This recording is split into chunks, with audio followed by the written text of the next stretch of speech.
দর্শক আসসালামু আলাইকুম, নতুন একটি ভিডিওতে সবাইকে স্বাগতম। আজ দেখাতে আসলাম কিভাবে কপির চারা লাগাতে হয়। আপনারা জানেন যে আমাদের 6 ঋতুর দেশ, এই ঋতুভেদে কিন্তু অনেক সময় বিভিন্ন ঋতুতে বিভিন্ন ফসল ফলে। তো এই শীত ঋতুতে কোন ফসল মূলত দেখতে পাচ্ছেন, এগুলো কপি। কিভাবে লাগাতে হয়, কপি লাগানোর নিয়ম সম্পর্কে জানুন এবং সাথে থাকুন।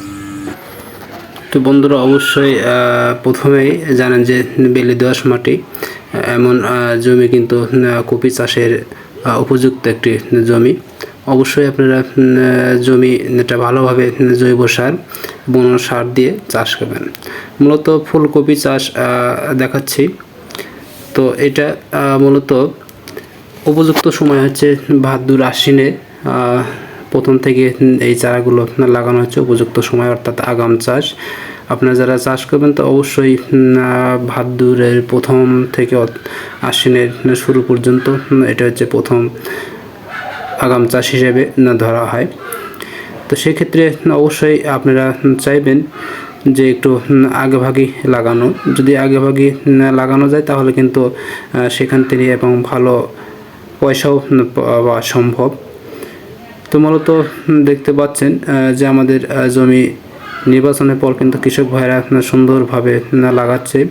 এবং কপি লাগাবেন কখন? মনে রাখবেন, কপির চারা লাগানোর দিনের মধ্যে সবচেয়ে সময় হচ্ছে বিকালবেলা, কারণ এই সময় রৌদ্রের তাপ কম থাকে। এবং লাগানোর যে মাপটা, এটা হচ্ছে আপনার 14 থেকে 16 ইঞ্চি এর মধ্যেই রাখতে হবে। যেহেতু হাইব্রিড পেঁপে, উন্নত মানের পেঁপে, এগুলো কিন্তু একটা পেঁপে 2 কেজি 2.5 কেজি পর্যন্ত হয়ে থাকে। তো এই সময়টা অবশ্যই লক্ষ্য রাখবেন যে পেঁপে লাগার যে দূরত্বটা চতুর্দিকে যেন ঠিক থাকে, লম্বালম্বি এবং আড়াআড়িভাবে যেন ঠিক থাকে, এদিকে লক্ষ্য রাখতে হবে। আর অবশ্যই পেঁপের চারা যখন লাগাবেন তখন বেড থেকে ওঠানোর পরে কিন্তু চারা লাগালে সেই চারা অতি তাড়াতাড়ি লেগে ধরে। বেড থেকে যখন উঠাবেন তখন অবশ্যই কিন্তু বেডে হালকা কিছু পানি দিয়ে চারাগুলো উঠাতে হবে। কেননা হালকা একটু পানি দিয়ে চারা উঠালে চারার কিন্তু যে শিকড়গুলো রয়েছে, একটি শিকড়ও নষ্ট হবে না এবং লাগানোর পরপরই কিন্তু এগুলো সুন্দরভাবে লেগে ধরবে।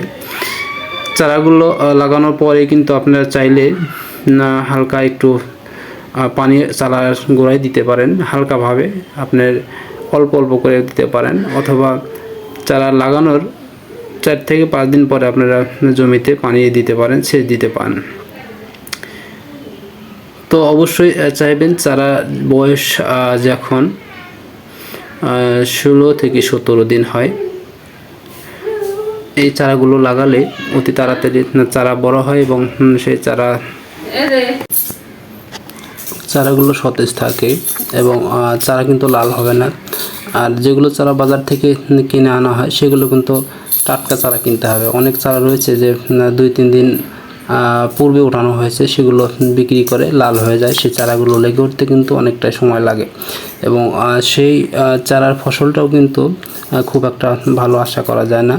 তাই আপনারা যারা বিশেষ করে কপি লাগাবেন তো অবশ্যই চাইবেন যে নিজে বেড আকারে বীজ ফালিয়ে সেই বীজ থেকে চারা ওঠানোর পরে আপনারা লাগাবেন, তাহলে কিন্তু সেখান থেকে অনেকটাই ভালো ফসল আশা করা যায়। আর চারা কমসে কম 1 থেকে 1.5 ইঞ্চি বড় হলে কিন্তু সেই চারাটা লাগাবেন। আবার অতিরিক্ত ছোটো চারা কিন্তু খুব একটা ভালো নয়।